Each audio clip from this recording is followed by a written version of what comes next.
হাসিনার আমলের তো মানে পাপাচারের তো শেষ নাই। আপনারা জানেন গুমের ব্যাপারে একটা কমিশন করে দেওয়া হয়েছে, তারা খুব ভালোভাবে কাজ করছে এবং আপনাদেরকে আমরা বলতে পারি যে দু একটা আয়না ঘরে আমরা আপনাদেরকে ভিজিটের একটা ব্যবস্থা সামনে করব। আপনারা যেতে পারবেন কিভাবে একটা কি ভয়াবহভাবে মানুষজনকে গুম করে রাখা হতো এবং এখানে তাদেরকে এবং কিছু কিছু জায়গায় দেখা যাচ্ছে যে তারা হাত দিয়ে টেনে টেনে লিখছেন যে আজকে 180 দিন 250 দিন, ওগুলো লেখাও আছে এখানে। তো আমরা আশা করছি আপনাদেরকে নয়, হাসিনার আমলের তো মানে পাপাচারের তো শেষ নাই। হ্যাঁ, সেই জানুয়ারি 5ই বলেন, তারও আগে কেয়ারটেকার গভর্নমেন্টটাকে শেষ করা বলেন, বা আপনি শাপলার ম্যাসাকার বলেন, বা পরবর্তীতে মাওলানা সাইদির ভার্ডিকের পরে যে ম্যাসাকার বলেন, বা আরও পরে এসে আপনি যেই ধরনের ভয়াবহ 2018 সালে রাতের ভোট বলেন, এবং প্রতি বছর $16 বিলিয়ন বিদেশে পাচারের যেই কাহিনী বলেন, পাপাচার তো শেষ নাই এগুলো। এবং এগুলো নিয়ে প্রত্যেকটা জিনিস নিয়েই আমাদের কাজ হচ্ছে এবং আপনারা দেখবেন তাকে, হাসিনাকে তার আমরা জাস্টিসের আওতায় আনব। আমরা তাদের ডে টু ডে ম্যানেজমেন্টে আমরা ইন্টারভেন করি না। আমরা আশা করব যে তারা বাংলাদেশের মানুষের, বাংলাদেশের এই যে জুলাই অভ্যুত্থানের স্পিরিটটাকে ধারণ করে তাদের প্রোগ্রামগুলো সেভাবে করবেন।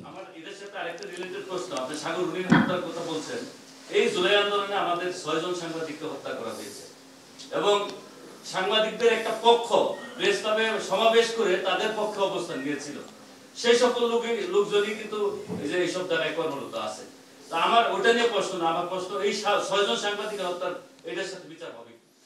এটা নিয়ে আমরা অলরেডি আমি বলেছি, ওদের আত্মীয় স্বজন এসেছিলেন একটা বড় প্রোগ্রামে, আমি সেখানে ছিলাম। আমরা বলেছি যে এটা আমাদের একটা টপ প্রায়োরিটি, যারা যারা এটার সাথে ইনভলভ ছিল তাদেরকে ট্রায়ালে আনা, তাদেরকে যাচ্ছে বিচারের সম্মুখীন করা।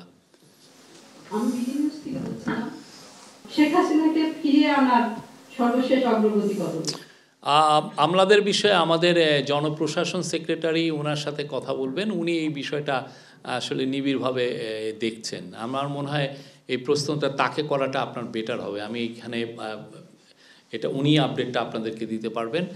আর শেখ হাসিনার ব্যাপারে আমরা তো বলেছি, আমরা একটা নোট ভার্বাল পাঠিয়েছি, সেই অনুযায়ী আমরা অফিসিয়ালি এখনও আমরা কিছু শুনিনি তাদের কাছ থেকে। বাট আমাদের এইটা থাকবে, আমাদের এই আমাদের পুরোপুরি এটা আমাদের টপ প্রায়োরিটি, তাকে ফিরিয়ে এনে আইনের সম্মুখীন করা, বিচারের সম্মুখীন করা।